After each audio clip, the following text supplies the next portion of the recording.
Okay, మిమ్మల్ని అందరినీ ఈ విధంగా చూడడం చాలా సంతోషం. మరి ఒకసారి కొత్త వాళ్ళు కూడా వచ్చారు. మిమ్మల్ని అందరినీ యేసుక్రీస్తు నామంలో వెల్కమ్ చెప్తున్నాం. మరి ఒకసారి స్వాగతం. ఈ వాక్యాన్ని మనం నేర్చుకుందాం. గత కొన్ని వారాలుగా నెలలుగా ఈ యొక్క కొరింథీ పత్రికల ఉన్నటువంటి విషయాల్ని మనం ధ్యానిస్తూ ఆ యొక్క పత్రికలో ఉన్నటువంటి సత్యాల వెలుగులో మనం ఇప్పుడు ఏ విధంగా జీవించాలి అనేటటువంటిది కూడా మనం నేర్చుకున్నాం. ఈ రోజు ఆఖరి వచనాలకి ఆఖరి అధ్యాయానికి వచ్చేస్తాం. ఈ రోజుతోని ఈ యొక్క కొరింథీ యొక్క పత్రికని మనం కంప్లీట్ గా ముగించబోతున్నాం. రైట్, మనకి అందరం కూడా ఈ రోజున ముఖ్యంగా భారతీయులందరూ, ఇండియాలో ఉన్నటువంటి ప్రతి ఒక్కరు కూడా గర్వ కారణంగా, సంతోషంగా, గొప్ప అతిశయంతో సెలబ్రేట్ చేసుకునేటటువంటి ఒక గొప్ప రోజు ఈ రోజు. ఏంటి రోజు? Independence day. అందుకే మనం హ్యాపీ ఇండిపెండెన్స్ డే అంటున్నాం. అంటే ఇంకో మాట చెప్పాలంటే ఈ యొక్క స్వాతంత్ర దినోత్సవం మనకి ఈ యొక్క బ్రిటిష్ యొక్క పరిపాలన నుంచి విముక్తి కలిగిన ఆ యొక్క సందర్భాన్ని మనం జ్ఞాపకం చేసుకుంటూ ఆ సంతోషాన్ని మనం ఒకరికొకరు సెలబ్రేట్ చేసుకుంటాం. కాబట్టి ఇది ఈ దేశంలో ఉన్నటువంటి ప్రతి ఒక్క పౌరుడు కూడా ఎంతో గర్వించదగినటువంటి విషయం, గొప్పగా అతిశయపడాల్సినటువంటి విషయం. ఈ విషయం గురించి తెలుసుకోవాల్సినటువంటి అవసరం కూడా ఉంది. ఎందుకంటే ఒకప్పుడు మనం చాలా భయంకరమైనటువంటి బానిసత్వంలో, హక్కులు లేనటువంటి పరిస్థితుల్లో, లేకుంటే వాళ్ళు చెప్పినట్లుగా మనం చేసేటటువంటి పరిస్థితుల్లో ఉన్నటువంటి మనకు మన యొక్క పితరుల ద్వారా, మనకున్నటువంటి స్వాతంత్ర ఉద్యమకారుల ద్వారా మనకి ఈ యొక్క విడుదల అనేటటువంటిది వచ్చింది, స్వాతంత్ర్యం వచ్చింది, స్వేచ్ఛ మనకు వచ్చింది. ఈ విషయంలో మనం ఎంతగానో సంతోషించాలి, సెలబ్రేట్ కూడా చేసుకోవాలి. దేశ ప్రతినిధులకి, ముఖ్యంగా ఈ యొక్క సిపాయిలకి, మిలిటరీ వాళ్ళకి, రైట్, వాళ్ళకి మనం ఎంతగానో కృతజ్ఞులుగా ఉండాలి. ఆ రోజు స్వాతంత్రం వచ్చింది కరెక్టే, కానీ ఇప్పటికీ కూడా మనకి ఎటువంటి శత్రు సైన్యాలు మన ఫనంగా పెట్టి మన దేశాన్ని భద్రంగా కాస్త ఈ రోజు మనం మంచిగా హ్యాపీగా మనం ఉండగలుగుతున్నాం. కాబట్టి వాళ్ళ కోసం మనం రెగ్యులర్ గా ప్రార్థన చేస్తున్నాం. రైట్, మనం ఇంకా వాళ్ళ కోసం ప్రార్థన చేయాలి. వాళ్ళ కుటుంబాలను త్యాగం చేస్తున్నారు, వాళ్ళ ప్రాణాలని ఫనంగా పెడుతున్నారు. మీరు కనుక న్యూస్ పేపర్ లో చదివినట్లయితే ఆఫ్ఘనిస్తాన్ అనేటటువంటి ఒక దేశం ఉంటుంది. ఆ దేశం ఇంతకు ముందు వేరే దేశం యొక్క సైన్యం ఆ యొక్క అనుమతి ద్వారా, లేకుంటే వాళ్ళ యొక్క ఆధ్వర్యంలో ఆ దేశం ఎంతో సుభిక్షంగా, ఎంతో మంచిగా ఉండేది. ఎప్పుడైతే ఆ యొక్క సైన్యం ఆ దేశం నుంచి తరలి వెళ్ళిపోయిందో, ఆ ప్రొటెక్షన్ పోయిందో, ఇప్పుడు వేరే వాళ్ళు ఏం చేస్తున్నారు? ఈ దేశాన్ని, ఆ దేశంలో ఉన్నటువంటి ప్రతి ఒక్క ప్రాంతాన్ని వాళ్ళు స్వాధీనం చేసుకుంటున్నారు. అక్కడున్నటువంటి పౌరులు మా దేశాన్ని మీరు కనికరించండి, మా దేశాన్ని పట్టించుకోండి అని ప్రపంచ నేతలకు కూడా చెప్తున్నారనమాట. ఇప్పుడు ఆఫ్ఘనిస్తాన్ అనేటటువంటి ఆ యొక్క దేశం ఎంతో దయనీయమైన పరిస్థితిలో ఉంది. ఒకప్పుడు మనం కూడా ఆ విధంగా ఉండేవాళ్ళం, కానీ ఇప్పుడు మనం ఎంతగానో స్వాతంత్రాన్ని అనుభవిస్తున్నాం. ఈరోజు నా కొడుకు, రైట్, నా కొడుకు ఉదయాన్నే, నేను ఈ యొక్క సండేకి మనం రెడీ అవుతున్నప్పుడు, నాన్న నేను ఒక వీడియో చేశాను నాన్న అని చెప్పాడు. ఆ వీడియో చేసి చూపించాడు. ఏంటంటే కైన్ మాస్టర్ లో చాలా మంచిగా చేశాడు, మంచి గ్రాఫిక్స్ తోని చాలా బాగా చేశాడు. హ్యాపీ ఇండిపెండెన్స్ డే మనం చాలా గొప్పగా సెలబ్రేట్ చేసుకుంటున్నాం. మన దేశానికి స్వతంత్రం వచ్చింది, వెరీ గుడ్, కంగ్రాచులేషన్స్. కానీ ఓ క్రైస్తవుడా, నీకు స్వతంత్రం వచ్చిందా? నీ జీవితంలో నీకు స్వతంత్రం వచ్చిందా అని వాడే స్వతహాగా తయారు చేశాడు. నైట్ కష్టపడి పర్మిషన్ తీసుకొని ఆ యొక్క వీడియో తయారు చేశాడు. థాట్ఫుల్. అంటే ఈ దేశం నుంచి భౌతికంగా, ఈ బానిసత్వం నుంచి మనకు విడుదల వచ్చింది, కరెక్టే. కానీ పాపం అనేటటువంటి బానిసత్వంలో ప్రతి ఒక్క మనిషి కూడా ఉన్నాడు అనేటటువంటిది ఎంతో నగ్న సత్యం. కొంతమంది దీన్ని అంగీకరించకపోవచ్చు, కానీ ప్రతి ఒక్క వ్యక్తి కూడా పాపం అనేటటువంటి బానిసత్వంలో ఉన్నాడు. అంటే ఏంటి? పాపం నుంచి విడుదల పొందాలన్నా పొందలేనటువంటి పరిస్థితి, అంటే మంచి చేయాలన్నా చేయలేనటువంటి పరిస్థితి, మంచిగా జీవించాలన్నా జీవించలేనటువంటి పరిస్థితి. ఎందుకంటే మనం పాపం యొక్క బానిసత్వం, అది మనల్ని అణగద్రొక్కినటువంటి పరిస్థితిలో ఉన్నాం. తప్పు చేయదనుకుంటాం, తప్పు చేస్తాం. ఇది సత్యం కాదంటారా? ఇది మన జీవితంలో వాస్తవం కాదంటారా? ప్రతి మనిషి జీవితంలో కూడా ఇంకెప్పుడు నేను ఈ పని చేయకూడదు అనుకుంటాడు, పొరపాట్లు చేస్తూనే ఉంటాడు. కాబట్టి ఈ యొక్క పాపం యొక్క బానిసత్వం నుంచి మనిషి విడిపించబడ్డం అనేటటువంటిది చాలా ప్రాముఖ్యమైన విషయం. అందుకే ఈ రోజు మనం సంఘంగా ఆరాధించేటటువంటి మన ఆరాధన యొక్క కర్త, మన ఆరాధనకి యోగ్యులైనటువంటి ఆ యేసుక్రీస్తు వారు నిన్ను నన్ను యొక్క పాపపు బానిసత్వం నుంచి విడిపించడానికి ఆయన ఒక నరుడుగా, దైవ మానవుడిగా ఈ లోకానికి వచ్చి నీకు రావాల్సినటువంటి శిక్షణ, నాకు రావాల్సినటువంటి శిక్షణ ఆయన భరించి ఆయన మనకు విడుదల, స్వేచ్ఛ, స్వాతంత్రం అనుగ్రహించడానికి సిద్ధంగా ఉంటారు. ఆయన్ని అంగీకరించిన వారు, ఆయన వేడుకున్న వారు, ఆయన దగ్గరికి వచ్చినటువంటి వారు ఖచ్చితంగా ఆ యొక్క స్వేచ్ఛని, ఆ యొక్క విడుదలని పొందుకోగలుగుతారు. బైబిల్లో ఒక మంచి మాట ఉంది, లేకుంటే ఒక మంచి ఆజ్ఞ. ఈ ఆజ్ఞ అన్ని ఆజ్ఞల కంటే చాలా శక్తివంతమైనటువంటి ఆజ్ఞ. ఏంటి ఆజ్ఞ? అన్నిటికంటే ప్రాముఖ్యమైనటువంటి ఆజ్ఞ. వాస్తవానికి యేసుక్రీస్తు వారు దైవ మానవుడిగా ఈ లోకంలో ఉన్నప్పుడు ఒక వ్యక్తి వచ్చి అడుగుతాడు, ఆజ్ఞలన్నిట్లో కల్లా ప్రాముఖ్యమైనటువంటి ఆజ్ఞ ఏది అని అడుగుతాడు. అయినప్పుడు యేసుక్రీస్తు వారు చెప్పినటువంటి ఆన్సర్ ఏం తెలుసా? నీ దేవుణ్ణి నువ్వు పూర్ణ హృదయంతో, పూర్ణ శక్తితో, పూర్ణ ఆత్మతో, పూర్ణ బలముతో నువ్వు సేవించాలి, ప్రేమించాలి. దేవుణ్ణి మనం సంపూర్ణంగా ప్రేమించాలనేటటువంటిది ఆజ్ఞలన్నిట్లో కల్లా అత్యుత్తమమైన, అత్యంత ప్రాముఖ్యమైనటువంటి ఆజ్ఞగా మనం చూస్తున్నాం. కానీ వాస్తవానికి ఆ విధంగా ఎవ్వరు కూడా జీవించలేనటువంటి పరిస్థితులు.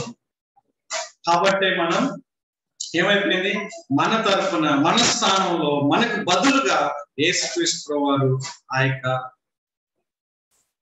బలి అర్పించి మనకి స్వాతంత్రాన్ని ఇచ్చాడు. ఏ విధంగా అయితే యొక్క మన మిలిటరీ వాళ్ళు, మన సైనికులు మన తరఫున పోరాడుతున్నారో, మనకు బదులుగా వాళ్ళు అక్కడ వెళ్ళి మనకి ప్రొటెక్షన్ ఇస్తున్నారో, యేసుక్రీస్తు వారు మనకు బదులుగా, మన స్థానంలో మనకు రావాల్సినటువంటి శిక్షణ ఆయన భరించి, మనం చేయలేనటువంటి ఆ పనులు ఆయన చేసి మనకి ఆ యొక్క క్షమాభిక్ష, ఆ యొక్క స్వాతంత్రాన్ని మనకి ఆయన అనుగ్రహించారు. రైట్. ఆ వెలుగులో మనం కొన్ని లాస్ట్ ఈ యొక్క కొరింథీ పత్రికలో ఉన్నటువంటి 4 విషయాలను ఈ రోజు మనం నేర్చుకున్నాం. 4 things. చివరిగా అంటే ఆ 16వ అధ్యాయంలో చాలా విషయాలు ఆయన చెప్పాడు, అవన్నీ మనం చూసుకున్నాం.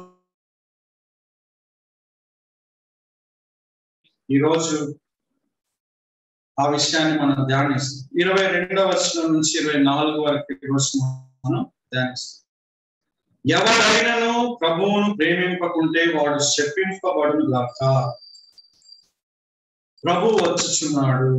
ప్రభు అయిన యేసుక్రీస్తు కృప మీకు తోడైండును గాక. క్రీస్తు యేసునందు నా ప్రేమ మీ అందరితో ఉండును గాక. ఆమేన్. ఈ 4 విషయాలను మనం ధ్యానిస్తాం. మొట్టమొదటిగా ఏమనుందండి? ఎవరైనా సరే ప్రభువును ప్రేమించకుంటే వాడు, ఆ వ్యక్తి శపించబడును గాక అంటున్నాడు. ఎవరికి చెప్తున్నాడు ఈ యొక్క మాటలు? కొరింథీ సంఘానికి చెప్తున్నాడు. క్రీస్తు ద్వారా విడుదల పొందాము, స్వేచ్ఛ పొందాము, స్వాతంత్రం పొందాము, ఆయన్ని వెంబడిస్తున్నామని చెప్పేటటువంటి వారికి చెప్తున్నాడు. మిగతా వాళ్ళకి కాదు.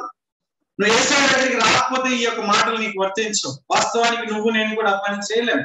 నువ్వు యేసయ్యని నమ్ముకున్నానని చెప్పి, యేసయ్యని వెంబడిస్తున్నానని చెప్పి, సంఘంలో ఒక వ్యక్తిని చెప్పి, ఆ విధంగా నువ్వు గనుక నిన్ను నువ్వు చెప్పుకుంటే, లేకుంటే కనపరుచుకుంటే ఈ ఆజ్ఞ నీకు వర్తిస్తుంది, నాకు వర్తిస్తుంది.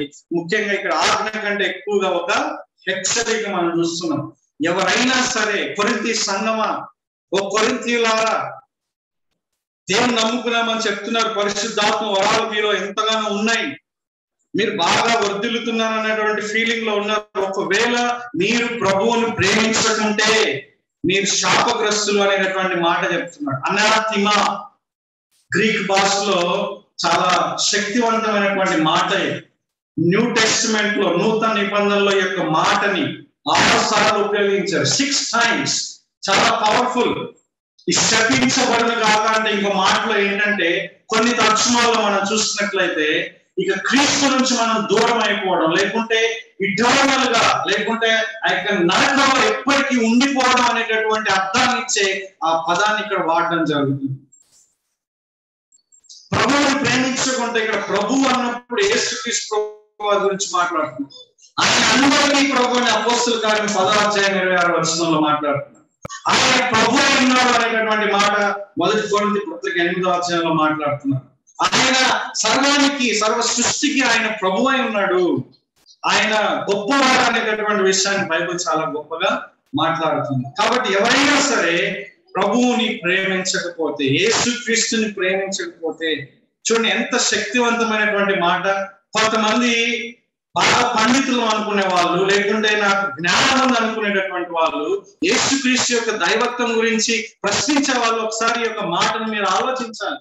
ఏ ప్రవక్త చెప్పినటువంటి మాట, ఈ లోకంలో ఏ మంచి బోధకుడు కూడా మాట్లాడలేనటువంటి ఒక శక్తివంతమైన మాట ఇది. ఒక వ్యక్తిని మనం ప్రేమించకపోతే శాపగ్రస్తులం కాము. ఒక వ్యక్తిని మనం ప్రేమించకపోతే, ఒక ప్రవక్తను ప్రేమించకపోతే శాపగ్రస్తులం కాము. మనం దేవుడిని ప్రేమించకపోతే శాపగ్రస్తులం అయితే, ఎందుకంటే దేవుడు మన యొక్క సృష్టికర్త, మనం సృష్టించిన వాడు. ఆయన్ని ప్రేమించకుండా మనం ఈ లోకంలో ఉండడానికి వీల్లేదు. ఆయన ఇచ్చినటువంటి ఆత్మని మనం పాటించే వారికి ఉండాలి. ఆయన ఏం చెప్పాడు?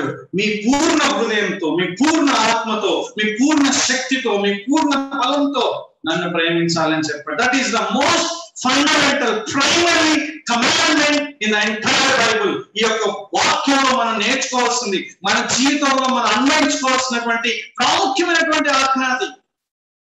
చూడండి, వాస్తవానికి వీళ్ళు కొరింథీ సంఘం ఈ 16 అధ్యాయాల్లో మనం గమనించినట్లయితే వాళ్ళు ఎక్కడ వాళ్ళ యొక్క ప్రేమని చూపించలేకపోయారు? మనుషుల పట్ల వాళ్ళ యొక్క ప్రేమను చూపించలేకపోయారు. భూమిసం అనేటటువంటిది మనం మొదటి 3-4 అధ్యాయాల్లో చూస్తాం. మనం కోరిక కలగడం అనేటటువంటిది చూస్తాం. తప్పు చేసినా సరే దానికి క్రమశిక్షణ ఇవ్వకుండా ఆ తప్పులో దాన్ని మామూలుగా లైట్ గా నిర్లక్ష్యంగా చూసేటటువంటి విధానాన్ని మనం చూస్తాం. ఆత్మ విషయంలో గందరగోళం అనేటటువంటిది మనం చూస్తాం. అంటే ఆ యొక్క సుపీరియారిటీ, ఇన్ఫీరియారిటీ అనేటటువంటిది, ఒక క్రమం అనేటటువంటిది లేకుండా మనం చూస్తాం. భోజనం చేసేటప్పుడు ఒకరి గురించి ఒకరు వెయిట్ చేయకుండా ఉండడం మనం చూస్తున్నాం. ఇవన్నీ ఏం మాట్లాడుతుందంటే ఒకరి పట్ల ఒకరికి ప్రేమ లేదు, ఐక్యత లేదు అనేటటువంటిది మనం స్టార్టింగ్ నుంచి మనం చూస్తున్నాం. మనం అవునా, స్టార్టింగ్ నుంచి ఈ యొక్క కొరింథీ సంఘంలో ఆ కొడుకుగా ఉన్నటువంటి విషయం ఏంటంటే వాళ్ళు ప్రేమ లేదు. అందుకే ఒక అధ్యాయం మొత్తం కూడా వాళ్ళకి ప్రేమ గురించి ఆయన ఎక్స్ప్లెయిన్ చేస్తున్నాడు. ప్రేమ అంటే ఏంటి అనేటటువంటి విషయాన్ని చెప్తున్నాడు. కానీ ఇక్కడ లాస్ట్కి వచ్చేసరికి ఏమంటున్నాడండి? ఎవరైనా మీ సహోదరుని ప్రేమించకపోతే అంటున్నాడా? లేదు. ఎవరైనా సరే ప్రభువుని ప్రేమింపకుంటే వాడు శపించబడును గాక, దేవుని ప్రేమించకపోతే వాడు శపించబడును గాక. చాలా చాలా ఇంపార్టెంట్ పాయింట్ ఇది. అంటే దేవుని ప్రేమించడానికి, మనుషుల్ని ప్రేమించడానికి చాలా లింక్ ఉంది. మీరు మొదటి యోహాను పత్రిక మనం కనుక గమనించినట్లయితే, నీ కంటి ఎదుట ఉన్నటువంటి, అంటే నీ ఎదురుగా ఉన్నటువంటి నీ సహోదరుని నువ్వు ప్రేమించకపోతే నువ్వు దేవుణ్ణి ఏం ప్రేమించగలవు అనేటటువంటి ప్రశ్న. వాస్తవానికి దేవుణ్ణి ప్రేమించడం, మనుషుల్ని ప్రేమించడం కొంచెం వ్యత్యాసం ఉంది. కానీ ఇక్కడ ఆ యొక్క లింక్ కలుపుతున్నాడు అనమాట. మనుషుల్ని మనం ప్రేమిస్తే దేవుణ్ణి ప్రేమించినట్టు, దేవుణ్ణి ప్రేమిస్తే మనుషుల్ని ప్రేమిస్తాం అనేటటువంటి పాయింట్ ఇక్కడ మాట్లాడుతున్నాడు. ఈ కొరింథీ సంఘానికి ఏం చెప్తున్నాడు తెలుసా? నువ్వు ప్రభువుని ప్రేమిస్తే నువ్వు ఇతరులను ప్రేమించు, ఒకవేళ ప్రభువుని ప్రేమించకపోతే నువ్వు శపించబడతావు అని చెప్తున్నాడు. ఎంత ఎంత భయంకరమైన హెచ్చరిక అండి ఈ సంఘానికి. వాస్తవానికి ఒక 6 సార్లు ఉపయోగించారు కదా. ఇంకొక 2 సందర్భాల్లో నేను మీకు నేను ముందుకు వెళ్తాను.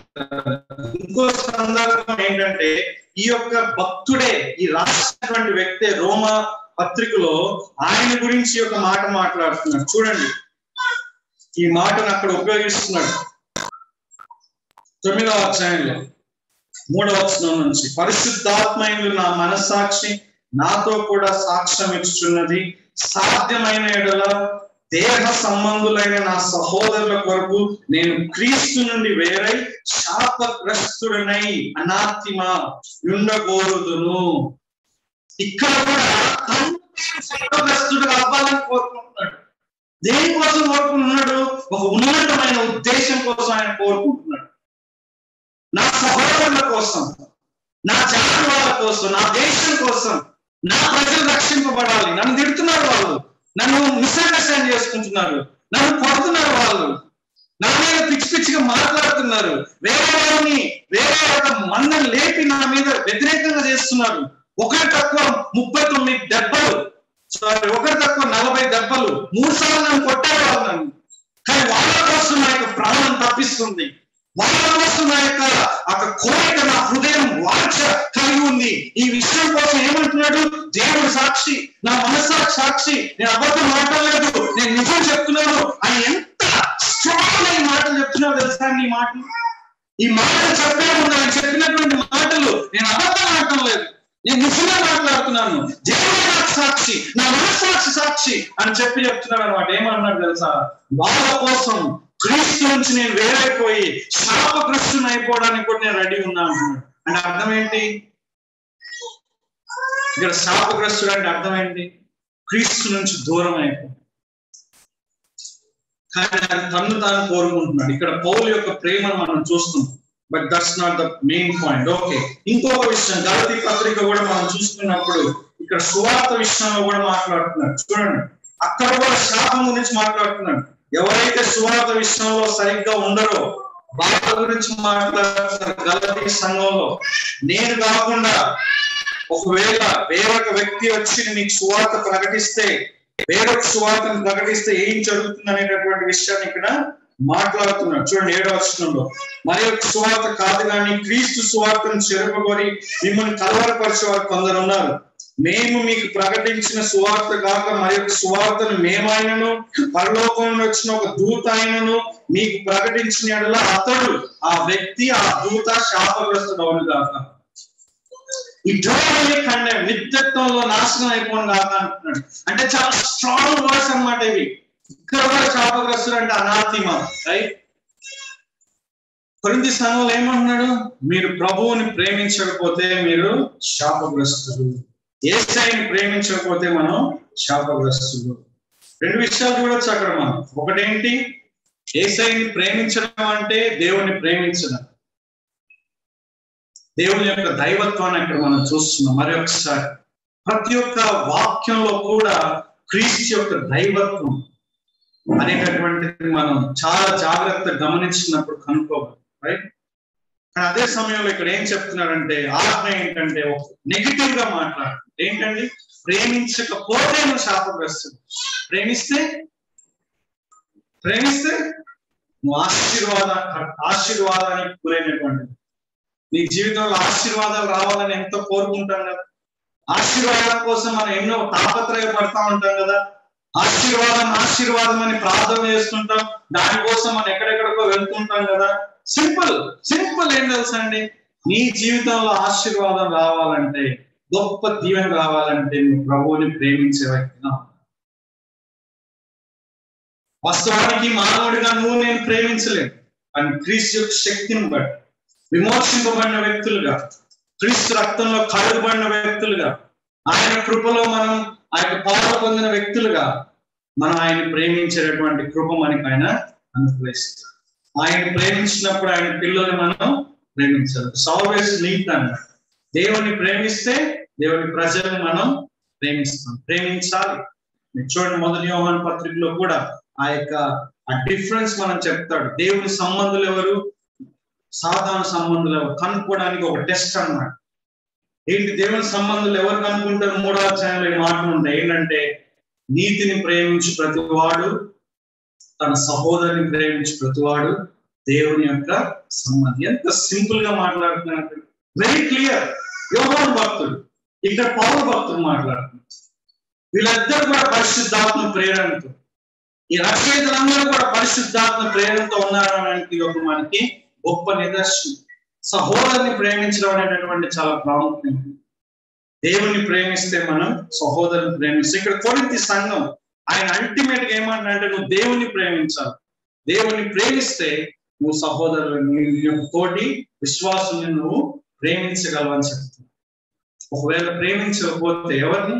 దేవుని, ప్రభువుని నువ్వు నేను శాపరిస్తాను.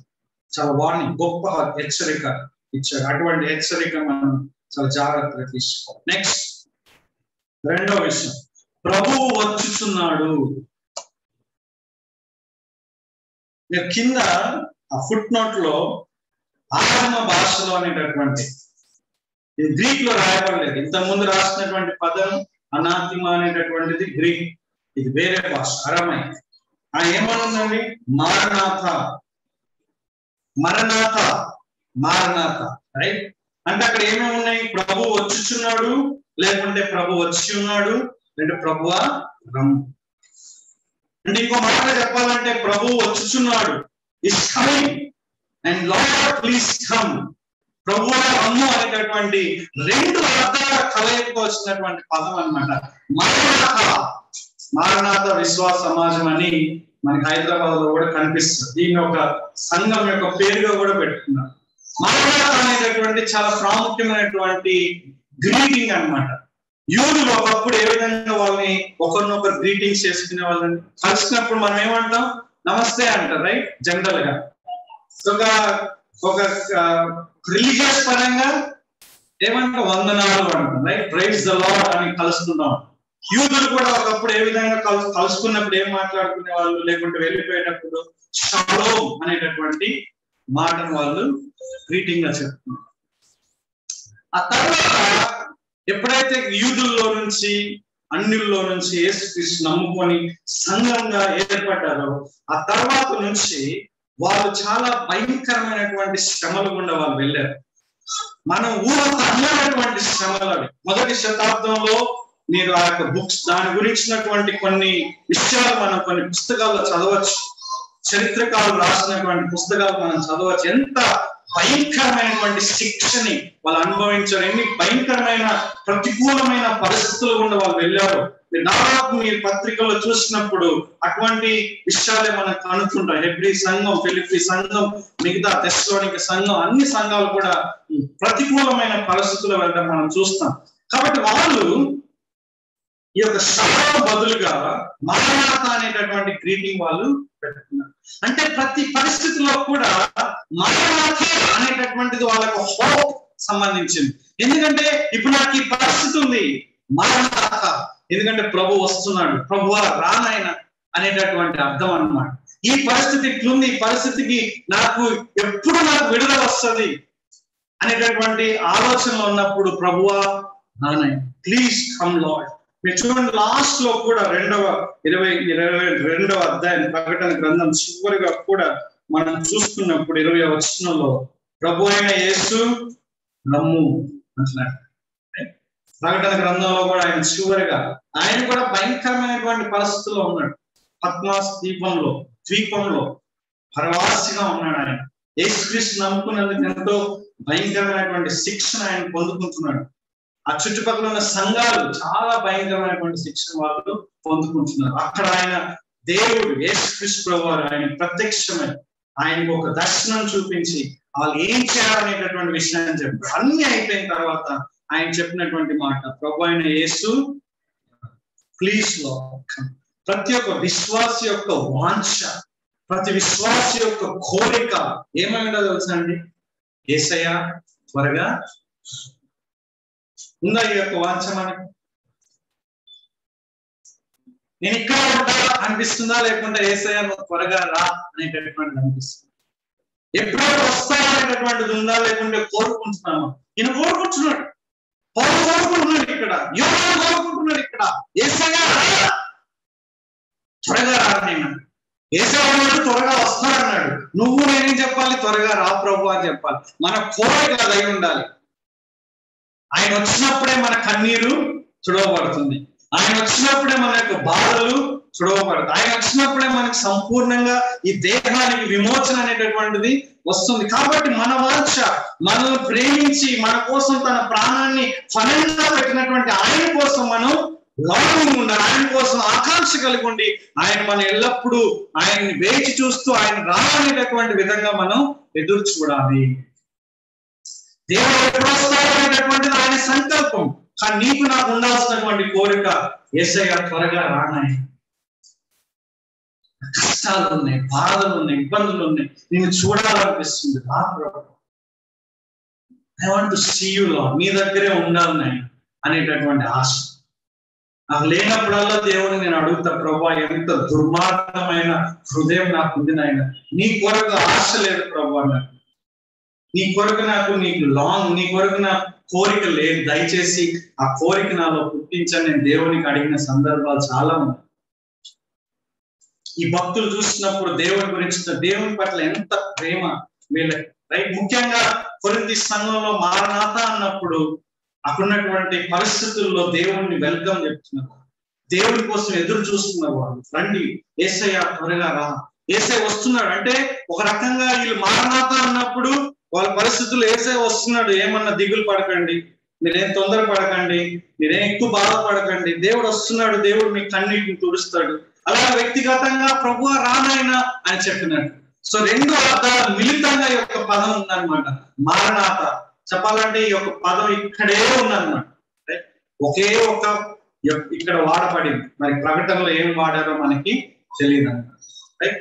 ప్రభు వచ్చుచున్నాడు అనేటటువంటి ఈ యొక్క రెండు. మూడవ విషయం చాలా ప్రాముఖ్యమైన, ప్రభు అయిన యేసు క్రీస్తు కృప మీకు తోడై ఉండును గాక. ఒక పక్క హెచ్చరించాడు, ప్రభువుని ప్రేమించకపోతే మీకు శపించబడతారు. ప్రభు వస్తాడు, రావాలి, కోరుకోవాలి మనం. ఆయన కృప మీకు తోడై ఉండును గాక. మీకు అంటే ఎవరికి? ఇక్కడ కొరింథీ సంఘానికి, ఆయన్ని ప్రేమించినటువంటి సంఘానికి. ఇప్పుడు వాస్తవానికి వాళ్ళకి దేవుని పట్ల ఉండవలసినటువంటి ప్రేమ లేదు, అయినప్పటికీ కూడా ఏంటి, మీకు తోడై ఉండును గాక అంటున్నాడు. ఈ కృప అనేటటువంటి చాలా చాలా ఉన్నతమైనటువంటి పదం. బైబిల్ మొత్తంలో కూడా దీనికి దాదాపు 5 రకాల అర్థాలు ఉన్నాయి. కృప అనేటటువంటి విషయంలో ఒక ప్రాముఖ్యమైనటువంటి అర్థం ఏంటంటే, దేవుడు మన పట్ల చూపించినటువంటి కృప. ఏంటి ఆ కృప? మనకి రక్షణ పొందుకోవడానికి అర్హులం కాదు, మనం శత్రువులం, ఆయన వ్యతిరేకించినటువంటి వాళ్ళు. కానీ ఆయన మనల్ని తన పిల్లలుగా స్వీకరించడానికి ఇష్టపడుతున్నాడు. అది కృప. ఇది ఎంటైర్లీ దేవుని యొక్క డిసిజన్ అన్నమాట. మనిషి నిర్ణయమే లేదు ఇక్కడ. దేవుడే నిన్ను నన్ను ఏర్పాటు చేసుకొని మనకి ఆ యొక్క ఉచితంగా ఆ యొక్క కృపను, అంటే ఆ యొక్క దేవుని ప్రేమను పొందడానికి కూడా మనం అర్హులం కాదు. ఎందుకంటే ఇంకో మాటలు చెప్పాలంటే ఇండైరెక్ట్ గా తన సొంత కుమారుణ్ణి మనమే చంపేసింది. మన పాపముల బట్టే కదా ఆయన చనిపోయింది. అంటే మనమే క్రీస్తుని చంపేసింది. మనమే యేసయ్యని మన క్రియల ద్వారా చంపినప్పుడు మనల్ని మళ్ళా కుమారులుగా, కుమార్తెలుగా, దత్తపుత్రులుగా మనల్ని స్వీకరించడం అనేటటువంటిది ఆయన కృప. పోనీలే వదిలేయచ్చు, క్షమించి మామూలు వదిలేయచ్చు, కానీ హక్కును చేర్చుకున్నాడు. చూడండి, అది కృప. ఆ కృపకు ఉన్నటువంటి ఇంకా వేరే అర్థాల్లో ఇంకొక అర్థం ఏంటంటే, ఆ కృప మనకి క్రీస్తు కొరకు జీవించడానికి మనకి బలాన్ని ఇస్తుంది. మీరు కనుక రోమపత్రిక 12వ అధ్యాయం, అపోస్తుల కార్యం 6వ అధ్యాయం, తర్వాత అపోస్తుల కార్యంలో 4వ అధ్యాయం ఇవన్నీ మనం చూసుకున్నప్పుడు వాళ్ళు దేవుని యొక్క కృపను పొందుకొని ఆ పరిచర్యలో వాళ్ళు ముందుకెళ్ళినట్లుగా మనం చూస్తున్నాం. అంటే మనం దేవుని కోసం జీవించేటటువంటి యొక్క జీవితం దేవుని యొక్క కృప వలన మనం ఆ శక్తిని పొందుకొని, లేకుండా ఆ గిఫ్ట్స్ ని పొందుకొని, దేవుని యొక్క ప్రత్యేకమైనటువంటి కృపను పొందుకొని ఆయన కోసం మనం జీవిస్తాం. అందుకే ఈ యొక్క అపోస్తలులు దేవుని యొక్క ప్రత్యేకమైనటువంటి కృప కోసం వాళ్ళు వేడుకున్నారు. అక్కడ మనం చూసినాం. స్పెషల్ గ్రేస్ అంటే, ఇంకో మాట చెప్పాలంటే స్పెషల్ ఎబిలిటీ, ఒక ప్రత్యేకమైనటువంటి సామర్థ్యం కృప అంటే అక్కడ. అలాగే మనం ఈ యొక్క కాంటెక్స్ట్ లో మనం చూసుకుంటున్నప్పుడు ఈ యొక్క కృప దేని గురించి మాట్లాడుతున్నారంటే, స్పీకింగ్ అబౌట్ గ్రీటింగ్స్, అంటే బ్లెస్సింగ్స్ గురించి మాట్లాడు. స్టార్టింగ్ లెటర్స్ లో గ్రీటింగ్స్ ఉంటాయి, ఎండింగ్ లెటర్స్ లో బ్లెస్సింగ్స్ ఉంటాయి.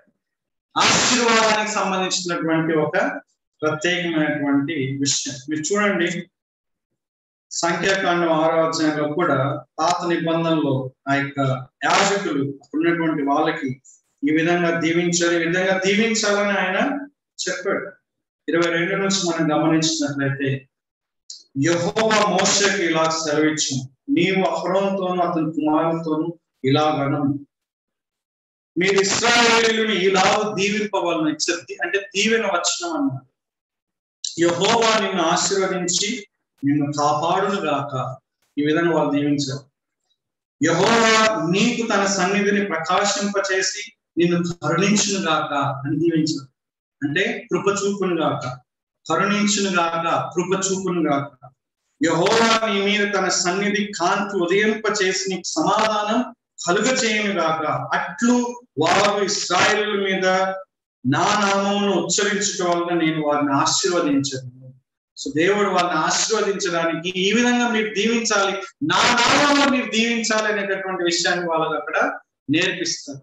మీరు రోమా పత్రికలో కానీ, కొరింథీ పత్రికలో కానీ, 2వ కొరింథీ పత్రికలో ఇవన్నీ మనం చూసుకుంటున్నాం. తర్వాత యూదా పత్రికలో, వీటన్నిటిలో కూడా ఆ యొక్క దీవెన వచనం, ఆశీర్వాద వచనం అనేటటువంటి కనిపిస్తుంది. ప్రభు అయిన క్రీస్తు కృప నీకు తోడైండును గాక. దేవుడు నిన్ను దీవించాలి బిడ్డ అంటారు కదా పెద్దవాళ్ళు. దేవుడు నిన్ను ఆశీర్వదించాలి నాన్న, గాడ్ బ్లెస్ యు అంటాం కదా మనం. అట్లానే ప్రభు అయిన క్రీస్తు కృప నీకు తోడైండును గాక అంట. సో వీటన్నిటికంటే బెనిడిక్షన్ లో కూడా చాలా పవర్ఫుల్ బెనిడిక్షన్, అంటే పవర్ఫుల్ ఇన్ ఎ సెన్స్, ఎక్కువగా వాడబడేటటువంటి ఆ యొక్క ఆశీర్వాద వచనం ఏంటి తెలుసా? 2వ కొరింథీ 13వ అధ్యాయం. ప్రభు అయిన యేసు క్రీస్తు కృపయు, దేవుని యొక్క ప్రేమయు, పరిశుద్ధాత్మ యొక్క సహవాసం నీకును ఇక్కడ కూడిన వారందరికీ సమస్త పరిశుద్ధులకు తోడై ఉండి కాపాడుగా. అంటే మనకు మాటలు ఏం చెప్తానంటే ఇస్ బ్లెస్సింగ్, దీవిస్తున్నాడు అన్నమాట. సో ఇక్కడ పౌలు కూడా ఆ సంఘాన్ని దీవిస్తున్నాడు. ప్రభు అయిన యేసు క్రీస్తు కృప మీకు తోడైండును గాక. సో ఒక దీవెనగా ఏ విధంగా అయితే యాజకులు అక్కడున్నటువంటి ప్రజల్ని దీవించారో, ఇక్కడ పౌలు కూడా ప్రభు అయిన క్రీస్తు యొక్క కృప మీకు తోడైండును గాక అనేసి వాళ్ళని దీవిస్తున్నాడు. ఎవరండి దీవించగలిగినటువంటి వ్యక్తి? ఎవరు? దేవుడు ఒక్కడే. అది ఇక్కడ మనం చూస్తున్నాం. ఇక్కడ సంఖ్యాకాండ 6వ అధ్యాయంలో మనం ఏం చూస్తున్నాం అంటే, ఆయన నామంలో యాజకులు దీవించాలి. ఎవరి నామంలో? దేవుని నామంలో. ఇక్కడ ఎవరి నామంలో దీవిస్తున్నాడు? ఇక్కడ కొరింథీ పత్రికలో ప్రభు అయిన యేసు నామంలో. చూడండి, ఆయన దైవత్వం ప్రతి ఒక్క పదంలో కూడా మనకు కనిపిస్తుంది. ప్రభు అయిన యేసు క్రీస్తు కృప, ఆయన కృప మనకు తోడైండును గాక. వాస్తవానికి ఆయననే కృప, తెలుసా అండి? ఆయన కృప, ఆయననే కృప. మీరు తీతుకు రాసిన పత్రిక మనం చదివినట్లయితే దేవుని కృప ప్రత్యక్షమైంది మన కోసం. 2వ అధ్యాయం 11వ వచనంలో ఈ మాటలు ఉంటాయి. దేవుని కృప ప్రత్యక్షం. ఏంటి ఆ దేవుని కృపనే? యేసుక్రీస్తు ప్రభువారు. ఒక రకంగా ఆయన దేవుని యొక్క కృప అయి ఉన్నాడు అనమాట. ఆయన ప్రత్యక్షమయ్యాడు కాబట్టి మనం మన యొక్క దురాశల్ని వాటన్నిటిని విడిచిపెట్టి స్వస్థ బుద్ధితో నీటిగా బతుకుతున్నాము. 3వ అధ్యాయంలో మాట చెప్తున్నారు. ఇక్కడ బ్లెస్సింగ్ పాయింట్ అక్కడ చెప్తున్నాం. ఇక్కడ కృప ఏ విధంగా వాడబడింది? ఆయన నామంలో, దేవుని యొక్క నామం, త్రియేక దేవుని యొక్క నామంలో మిమ్మల్ని ఆశీర్వదిస్తున్నారు అనేటటువంటి మాట అలా చెప్తుంది. సంఘాన్ని ఆశీర్వదించడం అని ఇక్కడ చూస్తున్నాం. సంఘాన్ని ఆశీర్వదించేటటువంటి వారిగా మనం ఉండాలి. నాయకులుగా యొక్క విషయాన్ని మనం గమనించాలి. నాయకులు అవ్వాలనుకునే వాళ్ళు, నాయకులు సంఘాన్ని శపించడం కాదు, సంఘాన్ని దీవించేవారు ఉన్నారు. ఎవరి నామంలో దీవించాలి? దేవుని నామంలో దీవించాలి. ప్రభువైన యేసుక్రీస్తు కృప మీకు చూడండి. లాస్ట్ పాయింట్ నాకు భిన్నది. ఒకటి ఏం చూస్తున్నాం మనం? మొట్టమొదటిగా ప్రభువుని ప్రేమించకపోతే శాపం. రెండవది, ప్రభు అయిన యేసు వస్తున్నాడు రమ్మని చెప్పి కూడా మనం వేడుకోవాలి, మారనాథ. మూడవది, ఆయన ప్రత్యేకమైనటువంటి బ్లెస్సింగ్స్, ఆశీర్వాదాలు. ఆయన కృప అంటే ఆయన యొక్క ఆశీర్వాదాలు మనకి రావాలి. ఆ విధంగా మనం ముఖ్యంగా నాయకులు ఇతరులకి సంఘానికి ఇచ్చేవారు ఉన్నారు. రైట్. లాస్ట్ లో అది నాకు దిమ్మ తిరిగిపోయిన చెప్పిన. ఎందుకు తెలుసు అంటే ఏమంటున్నాడు, క్రీస్తు యేసునందలి నా ప్రేమ మీరందరితో ఉండును గాక. మీకు దిమ్మ తిరిగిందా? తిరగలేదా? ఎవరు మాట్లాడుతున్నారండి ఈ మాటలు? అవును. ఎవరితో? మీతో అంటే అర్థం ఎవరు?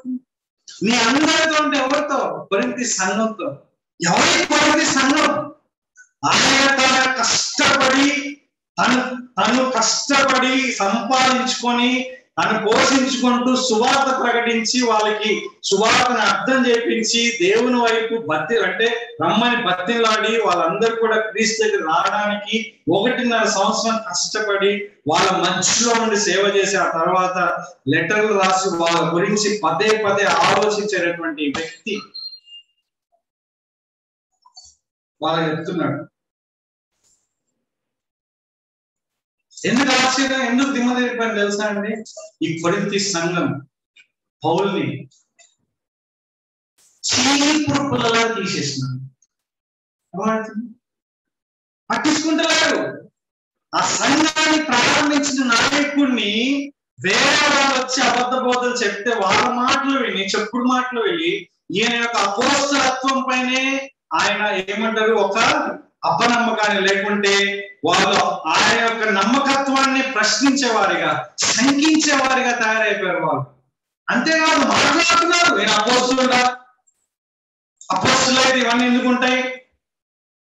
అర్థమవుతుందా? ఆయన్ని పట్టించుకోకుండా ఆయన యొక్క అధికారానికి లొంగకుండా కాదు, ఆయన్ని సరిగా పట్టించుకోకుండా, ఆయన్ని ప్రేమించకుండా, ఆయన్ని ఒక నాయకుడిగా పరిగణించకుండా ఆయన పక్కన పడేసినటువంటి ఒక ధోరణి ఈ యొక్క కొరింథీ సంఘం కలిగి ఉందని. ముఖ్యంగా మీరు 2వ కొరింథీ చదివినప్పుడు పౌలు యొక్క జవాబులను బట్టి కొరింథీ సంఘం యొక్క ఆలోచనలు మనకు అర్థమవుతాయి.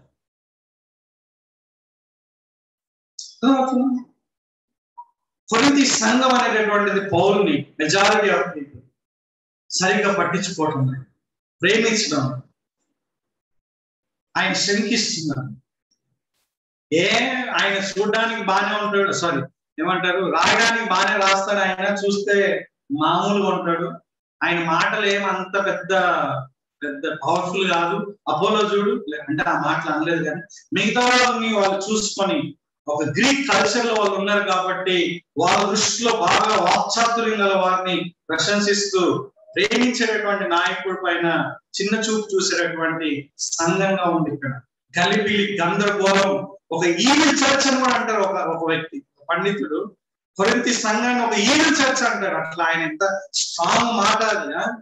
దేవుని సంఘాన్ని ఈవిల్ చర్చ్ అనలేము, బికాస్ చర్చ్ అంటేనే దేవుని చేత కొనబడినది. ఎంత భయంకరంగా ఉన్నా సరే ఆయన సంఘం. అందుకే మేము మొదటి అధ్యాయంలో మనం చూసినప్పుడు ఆయన రక్తంలో కడగబడినటువంటి సంఘం.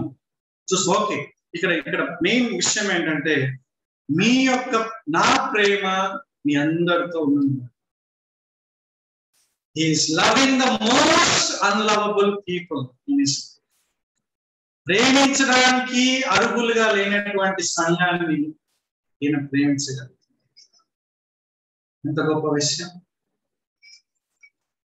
తను పట్టించుకునేటువంటి సంఘాన్ని ప్రేమిస్తున్నాడు, తను విమర్శించేటువంటి సంఘాన్ని ప్రేమిస్తున్నాడు, తను గౌరవించే సంఘాన్ని, నేను పౌలు వాడను, అపోలో వాడను, కేఫా వాడను అనేటటువంటి విభజన ఉన్న సంఘాన్ని ఆయన ప్రేమిస్తున్నాడు, వాళ్ళకి నేర్పిస్తున్నాడు. వాళ్ళకి మీరు అనవసరంగా ఏదో ఆలోచిస్తున్నారు, మనుషులో ఏం లేదు, మాలో ఏం లేదు నాన్న, మీరు ఐక్యతగా ఉండాలి, అసలైనటువంటి దేవుని యొక్క ఆ కృప మీరు తెలుసుకోవాలి, ఆయననే మనకి ఈ యొక్క కార్యాలు చేస్తున్నాడని దేవుని వైపు తిప్పుతూ, వాళ్ళని సరిచేస్తూ, వాళ్ళకి నేర్పిస్తూ, వాళ్ళకున్న ప్రశ్నలకు సమాధానం ఇస్తూ, వాళ్ళు తిడుతున్నా, వాళ్ళు లేకుంటే విమర్శిస్తున్నా, ఆ విమర్శలకు ధీటుగా ఆయన సమాధానం ఇస్తూ తన ప్రేమను వ్యక్తపరుస్తున్నాడు. ఆయన నాయకులుగా మనకున్నటువంటి ఒక కర్తవ్యం ఏంటంటే సంఘం ప్రేమించకపోయినా నేను ప్రేమించేటువంటి వాడు. ఎవరు చూపించారు ఈ మాదిరి? నిన్ను నన్ను రక్షించిన, సృష్టించిన, విమోచించిన మన రక్షకుడైన యేసుక్రీస్తు యొక్క మాదిరి మనకు చూపించిపోయాడు. సంఘం ఎంత భయంకరంగా ఉన్నా సరే, మానవులుగా మనం ఎంతగా నిర్లక్ష్యం చేసినా సరే, శత్రువులుగా ఉన్నా సరే ఆయన మనల్ని ప్రేమిస్తున్నాడు. ఆయన ఒక మాదిరి, ఈస్ లవింగ్ ద మోస్ట్ అన్లవబుల్. అసలు వీళ్ళని ప్రేమించడానికి ఏ అర్హత లేనటువంటి మనుషుల్ని యేసుక్రీస్తు వారు ప్రేమించి ఒక మాదిరి చూపించిపోయాడు. కాబట్టి ఈ పౌలు ఆ మాదిరి ఆయన పాటిస్తున్నాడు. కాబట్టి నా ప్రేమ మీ అందరికీ తోడైన కాకండి. ఎంత ఆ మాట చెప్పాలంటే ఎంత గ్రేట్. కానీ ఒక మంచి మాట అన్నాడు, క్రీస్తు యేసునందలి నా ప్రేమ. ఒట్టి నా ప్రేమ కాదు, నా ఎమోషనల్ లవ్ కాదు, క్రీస్తులో నేను ఎక్స్పీరియన్స్ అయినటువంటి ప్రేమ. ఆ క్రీస్తు ప్రేమ, క్రీస్తులో నాకున్నటువంటి ప్రేమ, క్రీస్తు ద్వారా విమోచింపబడినటువంటి మనందరం ఒక కుటుంబంగా ఉన్నాం కదా, ఆ ప్రేమతో మిమ్మల్ని అందరినీ ప్రేమిస్తున్నాను చెప్తున్నాడు. నాయకులకి ఇది ఒక పెద్ద సవాల్. సంఘాన్ని ప్రేమించేవాడిగా ఉండాలి, సంఘాన్ని దీవించేవాడిగా ఉండాలి, సంఘాన్ని హెచ్చరించేవాడిగా ఉండాలి.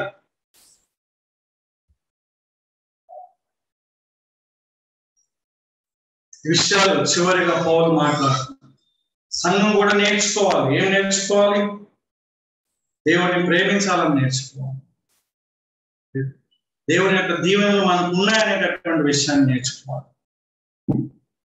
దేవుని ప్రేమించడం ఈ లోకంలో అన్నిటికంటే అత్యున్నతమైనటువంటి విషయాన్ని నేర్చుకోవాలి. దేవుడిని ప్రేమిస్తే మనం దేవుని బిడ్డల్ని ప్రేమిస్తామనేటటువంటి సత్యాన్ని కూడా మనం నేర్చుకోవాలి. హెచ్చరికతో, దీవెనలతో ఈ యొక్క కొరింథీ పత్రికను ఆయన ఏం చేస్తారు. కాబట్టి ప్రభు అయిన యేసుక్రీస్తు కృప మనందరికీ తోడై ఉంటున్నారు, మనకు సహాయం చేస్తున్నారు. రైట్? దేవుడు మనల్ని దీవించే దేవుడు, పట్టించుకునేటటువంటి దేవుడు, కృప చూపించే దేవుడు. మనం కూడా క్రీస్తు యొక్క ప్రేమతో ఇతరులని ప్రేమించగలిగే స్థాయిలో ఉండాలి. నాయకుడుగా, అలాగే ఒక విశ్వాసిగా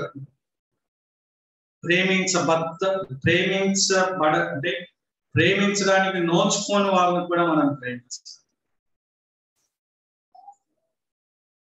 ప్రేమించడానికి అర్హులైన వాళ్ళని ఎవరైనా ప్రేమిస్తారు. లోకానికి మనకున్నటువంటి గొప్ప తేడా ఏంటంటే ప్రేమించడానికి అర్హులుగా లేకపోయింది వాళ్ళని ప్రేమించారు. అది కేవలం క్రీస్తు యొక్క శక్తి ద్వారా మాత్రమే. దేవుడు మనల్ని దీవించుకున్నారు. ప్రార్థన చేసుకుని, ప్రభువా మీకు వందనాలు. ఈ సమయంలో కొరింథీ సంఘం, ఆ సంఘంలో జరిగినటువంటి సన్నివేశాలు, వాళ్ళకు ఉన్నటువంటి ప్రశ్నల ద్వారా మీరు పౌరును ఉపయోగించుకొని రాసినటువంటి ఆ పత్రికలో అనేక విషయాలు మేము నేర్చుకున్నాం. మా వ్యక్తిగత జీవితాల్లో కూడా వాటిని పాటించడానికి సహాయం చేయమని, మేము కూడా మీరు త్వరగా రావాలనేటటువంటి కోరికని, ఆ ఆకాంక్షను మేము కలిగి ఉండడానికి సహాయం చేయండి. ఇతరులకు కూడా ప్రభువా వాళ్ళకున్న ఇబ్బందికరమైన పరిస్థితుల్లో మీరు వస్తారు, వారి కన్నీటిని మీరు తుడుస్తారు అనేటటువంటి ఆ యొక్క విషయాన్ని చెప్పి ప్రోత్సహించాలి. యేసుక్రీస్తు నామములో ప్రార్థన చేస్తున్నాం.